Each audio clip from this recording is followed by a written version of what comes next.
Bismillahirrahmanirrahim. Assalamualaikum warahmatullahi wabarakatuh.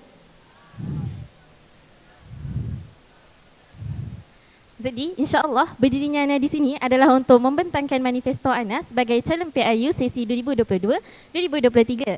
Jadi, sebelum Ana teruskan kepada pembentangan manifesto Ana akan mulakan dahulu dengan serangkap pantun. Alang-alang menyeluk perkasam, biar sampai ke pangkal lengan. Ucapan dimulakan dengan salam, diiringi dengan sebuah senyuman. Jadi, Ana teruskan kepada wawasan Ana yang pertama. Sebelum tu, Ana perkenalkan diri Ana dahulu. Nama yang diberi Sumayya Afifah binti Zainuddin. Ana dari kelas 4 Ilham, iaitu kelas yang baru wujud pada tahun ini. Dan Ana merupakan ahli batch Ikhlas 25. Jadi Ana teruskan kepada wawasan Ana yang pertama, iaitu meningkatkan kualiti PRS dari segi penyampaian bahan dan kedua. Jadi poin Ana yang pertama adalah melatih skill PRS dalam penyampaian bahan melalui dua medium, iaitu program PRS dan likop PRS setiap batch. Jadi bagi program PRS, Ana akan mengadakan kursus public speaking ketika majlis murabi ataupun IDAP murabi. Dan yang kedua adalah Ana akan mengadakan jadual PIC yang berlainan pada setiap kali perjumpaan di KOK. Dan dengan cara ini dapatlah Ana tengok macam mana seorang murabi tersebut menyampaikan bahan dalam MDP mereka. Dan poin Ana yang kedua adalah mengaplikasikan skill PRS. Jadi selepas murabi ni dia dah berlatih kan skill dia orang tadi. Jadi mereka akan mengaplikasikan pula skill mereka menggunakan medium perhimpunan pagi di dalam musola. Dan yang paling penting sekali adalah di dalam MDP mereka. Dan poin Ana yang ketiga adalah kedua. Jadi seperti yang tu nak tahu, seorang murabi ni dia haruslah menjadikan Rasulullah sebagai contoh kedua hasanah yang pertama kan. Dan seorang murabi ni juga haruslah menjadi kedua kepada orang sekitar mereka seperti mana Rasulullah menjadi kedua kepada para sahabat. Ana akan share satu cerita ni lah.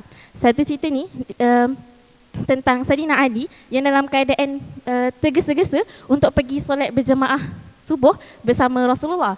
Akan tetapi dalam perjalanan beliau terserempak dengan seorang Nasrani tua.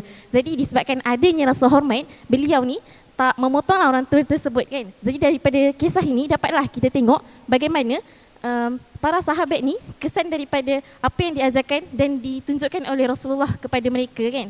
Dan so in the end adalah dapatlah kita tengok kualiti yang sepatutnya ada pada PRS tu wujud.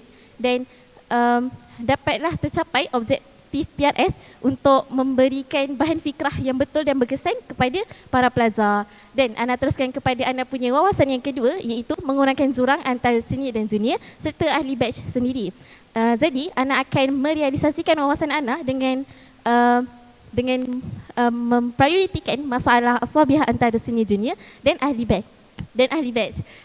Ana akan menggunakan dua aktiviti, iaitu aktiviti yang pertama, aktiviti Harun Musa. Jadi seperti yang tuan telah tahu, batch Ikhlas 25 telah mengadakan aktiviti Harun Musa ni dalam kalangan ahli batch kami lah. Jadi apa yang Ana nampak adalah aktiviti ni dia berkesan. Dan Ana tengok kan macam adalah orang ni, dia macam sebelum ni dia orang sangat jarang berbual, dan lepas adanya aktiviti ni mereka selalu berjumpa, kerap berbual, dan sedikit sebanyak aktiviti ni bagi kesan lah untuk mengeratkan ikatan silaturahim. Dan aktiviti kedua adalah 3S, itu salam, senyum dan sapa. Mungkin antum dan antuna fikir function ke kalau salam, senyum, sapa ni dibuatkan. Jadi sebenarnya function lah. Sebab apa?